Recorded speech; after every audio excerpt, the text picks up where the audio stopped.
Bismillahirrahmanirrahim. Assalamualaikum warahmatullahi wabarakatuh. Alhamdulillah wassalatu wassalamu ala Rasulillah wa ala alihi wa sahbihi wa mawalah. Wala hawla wala quwwata illa billahi wa ba'du. Ma'asyiral muslimin, jamaah salat khusuf yang dimuliakan Allah Subhanahu wa taala. Malam ini kita sedang berada dalam kondisi ditakut-takuti Allah Subhanahu wa taala dengan gerhana bulan. Gerhana itu sama dengan gempa. Gerhana sama dengan tsunami. Gerhana sama dengan musibah-musibah yang lain. Satu di antara tanda-tanda kuasa Allah yang tidaklah Allah Subhanahu wa taala mengutus gerhana kecuali dalam rangka menakut-nakuti manusia. Allah Subhanahu wa taala berfirman, "Wa ma nursilu bil ayati illa takhwifan." Tidaklah kami mengutus tanda-tanda kuasa Allah melainkan dalam rangka menakut-nakuti hambanya. Artinya bahwa gerhana adalah tanda kasihan Allah kepada kita. Setelah mungkin dari gerhana ke gerhana yang cukup lama waktunya, kita mungkin dilalaikan, futur, banyak maksiat kepada Allah Azza wa Jalla. Maka malam ini Allah kembali mengingatkan kita dengan adanya gerhana ini, agar kita kembali bertobat kepada Allah Azza wa Jalla dan meninggalkan maksiat kepada Allah Subhanahu wa taala. Ma'asyiral muslimin yang dimuliakan Allah Subhanahu wa taala, di zaman Nabi sallallahu alaihi wasallam gerhana tidak secepat hari ini. Boleh jadi mungkin 10-15 tahun baru terjadi gerhana. Tapi hari ini gerhana hampir setiap tahun. Ada apa ini? Di zaman Nabi sallallahu alaihi wasallam, tepat pada saat kematian putranya Ibrahim, putra Maria Kibtiyah, dan putra Nabi sallallahu alaihi wasallam, terjadi gerhana matahari total.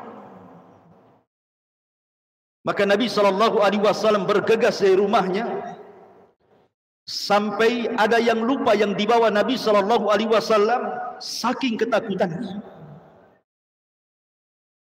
Kemudian Nabi sallallahu alaihi wasallam langsung menuju masjid.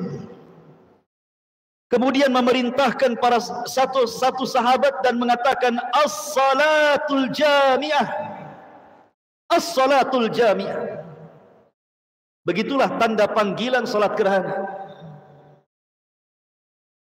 Maka semua para sahabat datang memenuhi Masjid Nabawi dan salat bersama Nabi sallallahu alaihi wasallam. Dari sini kita tahu bahwa kalau ada perkara yang menakutkan, maka Nabi sallallahu alaihi wasallam memberikan arahan kepada kita, fafza'u ila salah. Sebagaimana hadis Nabi sallallahu alaihi wasallam, idza hajabahu bi amrin fazi'a ila salah. Apabila seseorang mendapatkan ketakutan, bersegeralah salat. Karena solat adalah pintu Allah Subhanahu wa taala antara kita dengan Allah, dan itu pintu keselamatan. Makanya dalam panggilannya pun, hayya 'alas salah, hayya 'alal falah. Mari kita salat, mari kita menang. Ma'asyiral muslimin yang dimuliakan Allah Subhanahu wa taala. Kemudian Nabi sallallahu alaihi wasallam melaksanakan salat, yang salat itu menurut para sahabat sangat gharib, sangat aneh. Belum pernah dilakukan sebelumnya cara solat seperti itu. Sehingga para sahabat heran. Karena Nabi SAW salat 2 rakaat, setiap rakaat 2 ruku dan 2 sujud, dan itu belum pernah dilakukan sebelumnya. Ditambah-tambah, saat Nabi SAW salat, Rasul sempat mundur sedikit ke belakang. Semua saf ikut mundur sampai ke belakang, saf perempuan. Kemudian seolah-olah Rasul mengambil sesuatu, kemudian maju lagi ke depan, saking ketakutannya. Selesai kemudian Nabi SAW salat 2 rakaat. Maka Nabi SAW sampai mengatakan dalam doanya kepada Allah Subhanahu wa taala, "Ya Rabb, limadza tu'adzibuhum wa hum yastaghfirun?" Ya Rabb, apakah engkau akan mengazab mereka umatku sementara mereka senantiasa istighfar kepadamu? Ketika itu Nabi SAW berkhutbah. Pertama kali khutbah, Rasul ingin mengingatkan, meluruskan akidah yang menyimpang dari akidah orang-orang jahiliyah. Kata Nabi SAW, "Inna syamsa wal qamara ayatani min ayatillah la yakhsifani li mauti ahadin wala li hayati." Sesungguhnya matahari dan bulan, kata Rasul, dua-duanya adalah tanda dari tanda kuasa Allah. Tidaklah keduanya digerhanakan Allah karena kematian seseorang, bukan pula karena dihidupkan seseorang. Karena saat gerhana itu terjadi wafatnya Ibrahim putra beliau, dan orang-orang menyangka dengan kematiannya terjadi gerhana. Karena itu keyakinan jahiliyah seperti itu, di mana orang-orang jahiliyah meyakini bahwa bulan, bintang, matahari memiliki pengaruh secara zatnya kepada peristiwa yang ada di bumi. Makanya Rasul meluruskan akidah para sahabat dari akidah yang menyimpang orang-orang jahiliyah. Sesungguhnya matahari dan bulan hanyalah tanda-tanda kuasa Allah. Tidaklah keduanya terjadi gerhana, bukan karena matinya seseorang, bukan pula karena hidupnya seseorang. Akan tetapi kata Rasulullah, liyukhawwifa bihi ma ibadah, untuk menakut-nakuti hamba-hambanya. Tapi pada hari ini takutkah kita terhadap gerhana? Rupanya tidak takut. Betapa banyak orang-orang yang tidak merasa takut dengan gerhana, padahal tujuan Allah menggerhanakan matahari dan bulan itu untuk menakut-nakuti kita. Karena gerhana ini alamat, tanda kuasa Allah. Bisa saja setelahnya banyak terjadi musibah, kita tidak tahu. Ma'asyiral muslimin yang dimuliakan Allah Subhanahu wa taala. Kemudian Nabi SAW mengatakan, "Fa idza ra'aitum dzalik fad'ullaha wa kabbiru wa sallu wa tasaddaqu." Kalau kalian melihat gerhana, kata Rasul, segeralah berdoa kepada Allah. Bertakbirlah, artinya besarkan Allah dan agungkan Allah. Dan solatlah, kemudian sedekahlah. Dalam riwayat, fafzau ila du'aillah wastighfari. Wa fi riwayat qala as-sahabah, kana an-nabiy sallallahu alaihi wasallam ya'muruna bil itaq. Dalam sebuah riwayat, bersegeralah kalian berdoa kepada Allah, memperbanyak istighfar. Bahkan sebuah riwayat mengatakan, para sahabat mengatakan, Nabi SAW sampai memerintahkan kami untuk memerdekakan budak-budak kami. Artinya saat gerhana, perbanyaklah amal saleh. Ma'asyiral muslimin yang dimuliakan Allah Azza wa Jalla. Kemudian Nabi SAW berkhutbah, melanjutkan khutbahnya, "Ya ummata Muhammadin, wallahi demi Allah, wahai umat Muhammad, demi Allah," kata Rasul, "ma min ahadin aghyaru min Allah bi an yazniya abduhu aw tazniya amatu." Tidak ada satupun yang lebih cemburu dibandingkan Allah Subhanahu wa taala apabila seorang budak laki-laki ataupun perempuan melakukan perzinahan. Ya ummat Muhammadin, wallahi law ta'lamuna ma a'lamu la dhahiktum qalilan wa la bakaitum katsira. Wahai umat Muhammad, kalaulah kalian mengetahui apa yang aku ketahui soal ditampakkannya neraka dan sorga, tentu kalian akan sedikit tertawa dan banyak menangis. Kemudian Nabi SAW diperlihatkan beberapa kondisi ahli nar. Kata Nabi SAW, ra'aitun nar falam arakal yaumi mandaran. Demi Allah, telah diperlihatkan neraka kepadaku, dan aku tidak pernah melihat neraka sedahsyat itu sebelumnya. Kemudian Nabi SAW mengatakan, ra'aituha aktsarahan nisa. Aku melihat kebanyakan para penghuni neraka adalah kaum wanita. Qalu, para sahabat mengatakan, bima, kenapa wahai Rasul? Maka Rasul mengatakan, bikufrihinna, karena kekufuran mereka kepada suami-suami mereka. Kemudian sahabat mengatakan, apakah mereka kufur kepada Allah? Maknanya tidak solat, tidak puasa, tidak zakat, atau tidak ibadah? Kata Rasul, bukan. Mereka mungkin ahli salat, mereka mungkin ahli puasa, mereka mungkin ahli ibadah. Tapi yang dimaksud adalah yakfurnal ashir. Mereka kufur dengan keluarganya, maksudnya kepada suaminya. Bagaimana cara kufurnya? Kemudian Nabi SAW mengatakan, lau ahsana ahadun ila ihdahunna.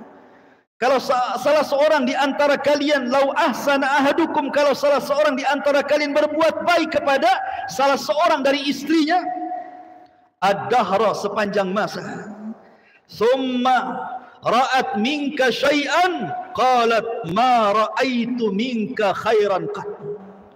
Tiba-tiba dia melihat dari kita satu kesalahan, maka istri akan mengatakan, engkau belum pernah berbuat baik sedikit pun. Kemudian Nabi SAW diperlihatkan seorang wanita dari Bani Israel, uzibatil mar'atu fi hirratin habasatha. Aku melihat ada seorang wanita di zaman Bani Israel yang diazab gara-gara seekor kucing. Karena dia memelihara kucing, tidak pernah merawatnya, tidak pernah memberi makan dan minum, akhirnya dia makan dari rayap-rayap dinding, famata ju'an, maka kucing itu mati karena kelaparan. Kata Rasul, uzibatil mar'atu fi hirratin habasatha. Aku melihat ada seorang wanita diazab karena kucing yang dipenjarakannya. Ma'asyiral muslimin yang dimuliakan Allah Subhanahu wa taala. Dan banyak lagi yang diperlihatkan Allah kepada Nabi sallallahu alaihi wasallam. Yang ingin saya katakan, gerhana bukanlah sekedar gerhana.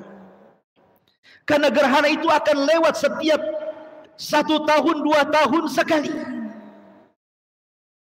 Tetapi bagaimana gerhana itu mampu mempengaruhi hati-hati kita? Apa hikmah di balik gerhana itu? Risalah apa yang terkandung kepada gerhana itu? Pelajaran apa yang bisa kita petik dengan kejadian gerhana itu? Ini yang kita kehendaki dengan adanya gerhana. Saya sebutkan 6 risalah pelajaran yang kita bisa petik dari gerhana itu. Yang pertama, bahwa gerhana ini menunjukkan bahwa innallaha huwa rabbul qaum. Sesungguhnya Allah Subhanahu wa taala dialah Rabbnya alam semesta.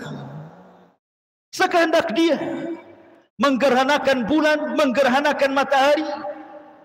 Bahkan apabila Allah Subhanahu wa taala mau, gerhana ini tidak akan dihentikan sampai kiamat dibangkitkan. Sehingga Allah Subhanahu wa taala katakan, "Qul ara'aitum in ja'alallahu 'alaikumul laila sarmadan ila yaumil qiyamah man ilahun ya'tikum bidiya'in afala tasma'un."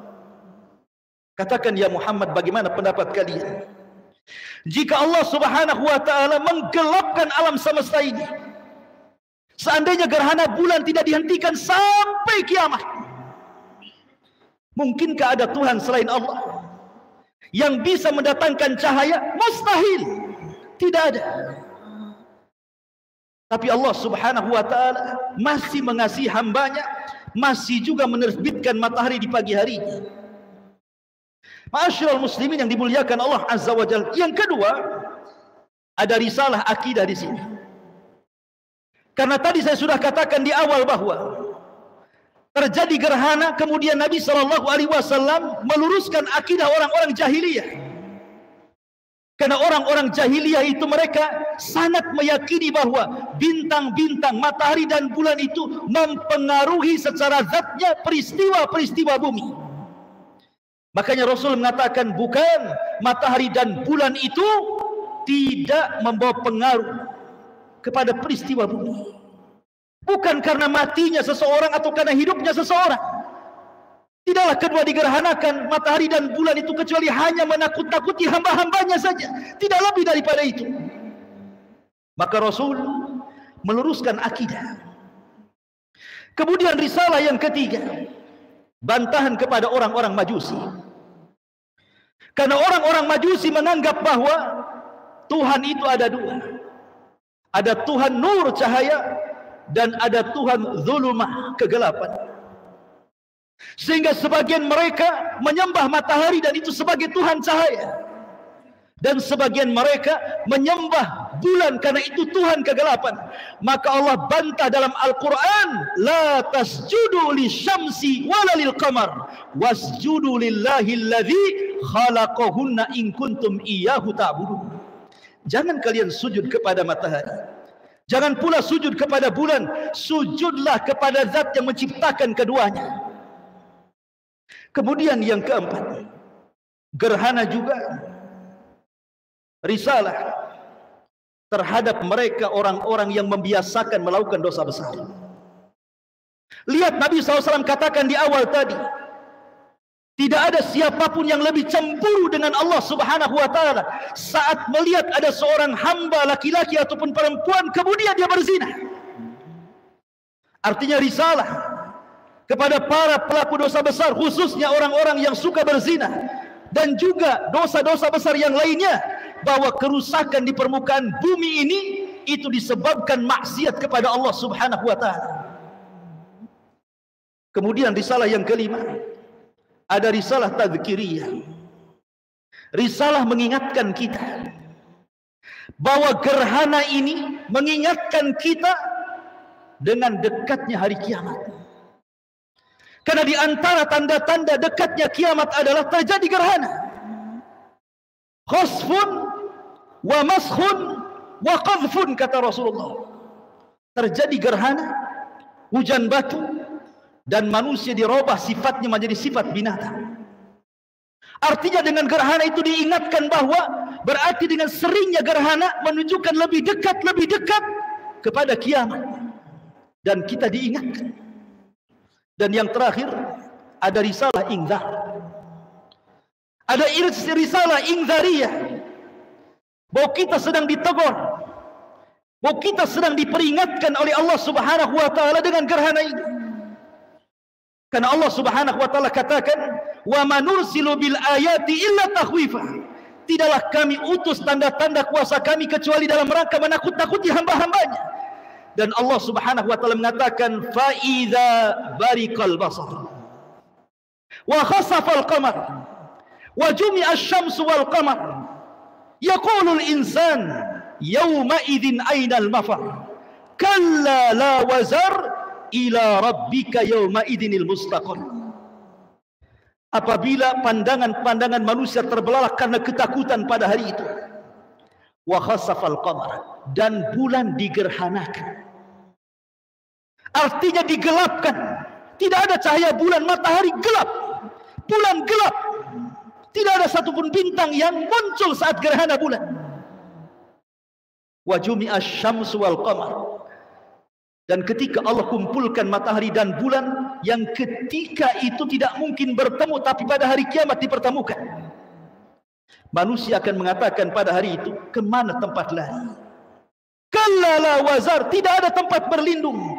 Ila rabbika yauma idinil mustaqar, hanya kepada Allah lah kita berlindung. Di sini ada inzar, peringatan bahwa gerhana ini mengantarkan kepada gerhana besar yaumul qiyamah, nanti pada hari kiamat. Ma'asyiral muslimin yang dimuliakan Allah Subhanahu wa taala, maka fa'tabiru ya ulil absar, jadilah gerhana ini pelajaran bagi kita.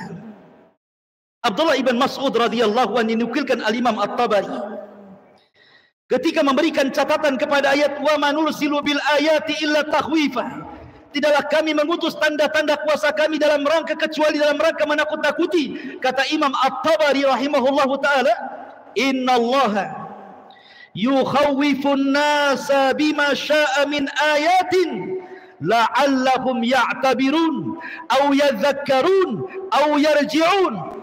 Kata Imam Tabari, ketika Allah menakut-nakuti manusia dengan tanda-tanda sesukanya, apa hikmah di balik itu? Agar manusia mengambil pelajaran, agar manusia mengingat Allah kembali, dan agar manusia bertobat kembali. Di zaman Abdullah ibn Mas'ud pernah terjadi gempa hebat. Kemudian Abdullah ibn Mas'ud mengatakan, ya ayyuhan nas, inna rabbakum yasta'tibukum fa'tibuhu. Wahai manusia, sesungguhnya Allah Rabb kalian sedang mengingatkan kalian dengan gempa ini. Seolah-olah kita katakan sesungguhnya Allah sedang mengingatkan kita dengan adanya gerhana bulan ini. Fa'tibu, ambillah pelajaran dari gerhana itu. Ambil pelajaran dari gerhana itu. Jangan sampai gerhana lewat, tidak ada satupun pelajaran yang kita petik dari gerhana itu. Mudah-mudahan khutbah gerhana ini bermanfaat. Kita berdoa kepada Allah Subhanahu wa taala, semoga kita diistiqomahkan oleh Allah Subhanahu wa taala, dijauhkan dari fitnah, dan semoga kita menjadi hamba-hamba yang takut kepada Allah ketika ditakut-takuti, karena hanya orang-orang yang senantiasa takut kepada Allah, Allah jamin baginya sorga. Waliman khafa maqama rabbihi jannatan, bagi orang yang takut Allah sediakan 2 sorga. Innallaha wa malaikatahu yusalluna 'alan nabi ya ayyuhalladzina amanu sallu alaihi wa sallimu taslima. Allahumma ighfir lil muslimina wal muslimat wal mu'minina wal mu'minat al ahya'i minhum wal amwat innahu qaribun mujibu da'wa ya qadiyal hajah. Allahumma arinal haqqa haqqan warzuqna ittiba'ah wa arinal batila batila warzuqna istinabah. Rabbana la tuzigh qulubana ba'da idh hadaitana wa hab lana min ladunka rahmatan innaka antal wahhab. Rabbana atina fid dunya hasanah wa fil akhirati hasanah wa qina adzabannar. Wa sallallahu ala sayyidina Muhammadin subhanakallahumma wa bihamdika asyhadu an la ilaha illa anta astaghfiruka wa atubu ilaik. Allahu ta'ala alam. Assalamualaikum warahmatullahi wabarakatuh.